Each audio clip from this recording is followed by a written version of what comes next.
Bayangkan sebuah pertandingan yang sangat panjang, yang sejak awal itu sudah panas, penuh dengan teriakan, dan penuh dengan drama. Di satu sisi ada sosok yang selama ini itu sangat vokal, percaya diri, dan gemar menantang arus. Di sisi lain ada figur kekuasaan yang lebih sering diam, tapi justru disitulah letak kekuatannya. Pertanyaannya sekarang cuma satu, permainan ini itu sudah berakhir atau kita sedang disuguhi babak akhir yang sengaja diperlambat? Karena kalau kita perhatikan baik-baik teman-teman sekalian, langkah-langkah Roy Suryo belakangan ini itu justru terlihat seperti orang yang mulai kehabisan napas. Kata-kata yang dulu lantang kini terdengar berputar-putar, bahkan nyaris tidak terdengar sama sekali. Sikap yang dulu tegas itu kini tampak ambigu, gamang. Apakah tidak berlebihan jika kita bilang kalau Roy Suryo ini sudah mulai menjilat ludahnya sendiri? Saya kira tidak berlebihan kata-kata yang barusan saya bilang ke kalian. Karena begini, di awal kemunculan isu ijazah palsu Pak Jokowi, Roy Suryo adalah salah satu, kalau bukan satu-satunya, orang yang tampil begitu percaya diri. Narasinya jelas, sikapnya tegas, dan ia terlihat yakin berada di posisi yang benar. Ia menyerang dengan data, dengan analisis versinya sendiri sebagai seseorang yang memang ahli di bidang telematika. Dan dengan keyakinan bahwa kebenaran seolah-olah ada di pihaknya. Banyak orang yang awalnya ragu, perlahan kemudian ikut terpengaruh. Media sosial ramai, diskusi panas di mana-mana, dan isu ini tumbuh menjadi bola salju. Di awal-awal isu ini muncul, di warung kopi tempat saya tinggal, itu hampir semua orang membicarakan, bahkan mendebatkan. Apakah benar yang disampaikan Roy Suryo ini? Ada yang membenarkan ijazah Pak Jokowi asli, ada yang bilang tidak, berdasarkan kejanggalan-kejanggalan masuk akal seperti hasil analisisnya Roy Suryo. Tiba-tiba saat itu hampir semua orang di negeri ini berlagak seperti seorang analis. Mereka berdiskusi, mereka berdebat, mereka memaparkan data-data hasil ulikan mereka sendiri. Saya harus akui di aspek ini Roy Suryo memang telah berhasil mempengaruhi dan membentuk opini masyarakat tentang siapa sebenarnya dan kejahatan tak masuk akal yang sudah dilakukan oleh Pak Jokowi. Tapi seperti banyak kasus besar lainnya di negeri ini, waktu adalah senjata paling ampuh. Semakin lama waktu berjalan, maka juga semakin terlihat siapa yang benar-benar siap untuk bertarung sampai akhir dan siapa yang hanya kuat di awal. Masalahnya, Roy Suryo itu sekarang terlihat seperti masuk di fase defensif. Pernyataan-pernyataannya tidak lagi sekeras dulu. Alih-alih menyerang, ia lebih sering menjelaskan, meluruskan, bahkan kadang terdengar membela diri. Ini bukan tuduhan, ini pola. Ketika seseorang yakin 100% pada jalannya, ia tidak perlu terlalu banyak klarifikasi, penjelasan tidak perlu. Tapi ketika narasi mulai berubah, ketika fokus mulai bergeser dari menyerang lawan menjadi menyelamatkan posisinya sendiri, disitulah tanda-tanda kelelahan mulai terlihat.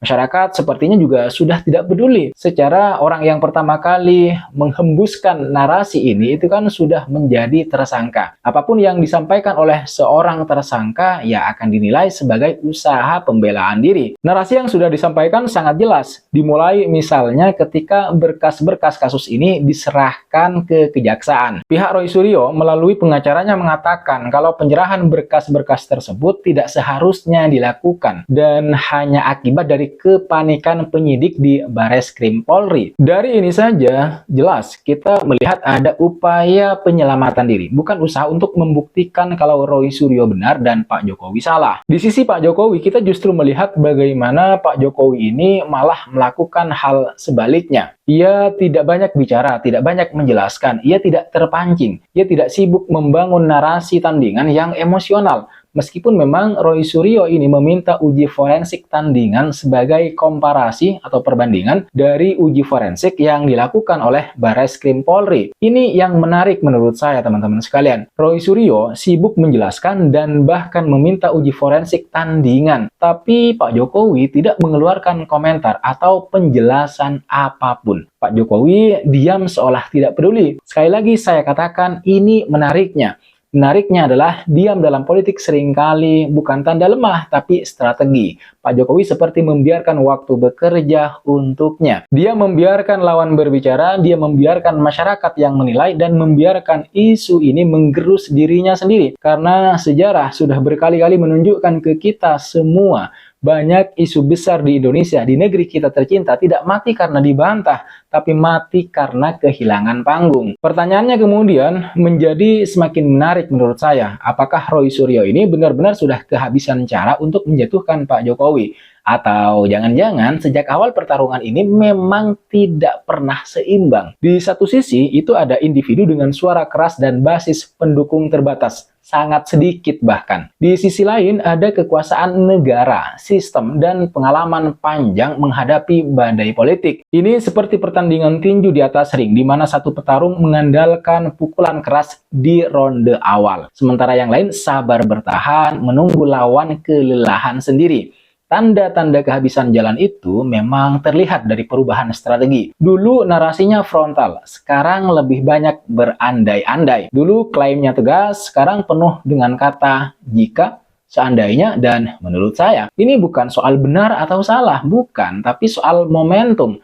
Momentum Roy Suryo jelas menurun. Isu yang dulu panas kini kalah saing dengan isu-isu lain yang lebih besar, lebih dekat, terutama dengan kehidupan masyarakat, dan lebih mudah dijual ke publik. Media pun perlahan mengalihkan perhatian, karena media hidup dari atensi, bukan dari idealisme semata. Disinilah menurut saya muncul kecurigaan besar, apakah kasus ini sengaja dibiarkan menggantung, tidak diselesaikan, tidak juga benar-benar dituntaskan. Menggantung seperti awan gelap yang sewaktu-waktu bisa diturunkan hujannya. Dalam politik, isu yang menggantung justru seringkali lebih berguna daripada isu yang selesai. Ya bisa diangkat kapan aja, dipanaskan ulang ketika dibutuhkan, atau ditenggelamkan ketika situasi tidak menguntungkan. Dan masyarakat Indonesia sudah terlalu sering melihat pola ini. Bagi Roy Suryo, posisi ini jelas tidak ideal. Isu yang menggantung membuatnya terus berada dalam tekanan. Ia tidak bisa mundur dengan elegan, karena itu ya akan dianggap sebagai pengakuan kalah. Tapi ia juga kesulitan maju, karena amunisi narasi semakin menipis.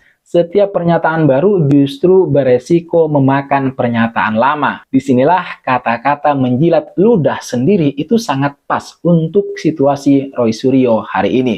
Bukan karena orang ingin menjatuhkan, bukan, tapi karena publik atau masyarakat punya ingatan. Internet tidak pernah lupa, dan netizen selalu siap mengarsipkan kontradiksi. Sementara itu, kalau kita lihat dari Pak Jokowi berada di posisi yang nyaman. Ia tidak perlu melakukan apa-apa yang berlebihan. Cukup tampil seperti biasa, menerima orang-orang biasa dan publik figur misalnya yang bertamu ke rumahnya. Ia terima, tersenyum, dan kemudian melanjutkan agendanya setelah tidak lagi menjabat sebagai presiden. Dalam persepsi masyarakat, citra stabil jauh lebih menarik daripada drama berkepanjangan. Dan ketika rakyat disuguhi pilihan antara konflik elit dan isu ekonomi, lapangan kerja misalnya, atau harga kebutuhan pokok, perhatian mereka ya hampir selalu berpindah. Di titik ini menurut saya kita harus jujur bertanya, apakah ini benar-benar soal kebenaran atau hanya soal siapa yang lebih kuat bertahan? Politik jarang soal hitam dan putih, jarang sekali. Ia lebih sering abu-abu, penuh kompromi, dan penuh dengan strategi sunyi. Bisa saja Roy Suryo merasa sedang berjuang demi sesuatu yang ia yakini, tapi keyakinan saja tidak cukup jika tidak diiringi dengan kekuatan struktural dan momentum